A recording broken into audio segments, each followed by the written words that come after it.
देशाचे सन्माननीय पंतप्रधान नरेंद्र मोदी येणार म्हणून शहरात लाइटिंग केली जाते, डागडुजी केली जाते, शहरात विविध कार्यक्रम केले जात आहेत, शहराची रंगरंगोटी केली जाते, शहराचा कायापालट केला जातोय। पण एवढं सगळं होत असताना माझ्या मनात प्रश्न फक्त एवढाच उद्भवतोय की प्रशासनाला हे आमच्यासाठी का नाही करताय? आम्ही या शहराचे नागरिक आहोत, आमच्यासाठी रस्ते चांगले करणं, शहरातील लाइटिंग करणं किंवा शहराचं सुशोभीकरण करणं हे नाशिक महानगरपालिकेतील प्रशासनाला का नाही जमत? आम्ही टॅक्स पेयर आहोत, आम्हीच पैसे देतो, आमच्या पैशावर घरपट्टी, नळपट्टी अनेक अशा याच्यातून तुम्ही टॅक्स जमा करता।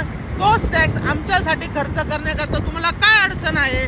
तर प्रत्येक चांगलं काम होण्याकरता समस्त हिंदुस्थानाचे पंतप्रधान जे सर्व हिंदूंचे प्रेमी आहेत यांना महाराष्ट्रातील नाशिक नगरीत येण्याची गरज आहे।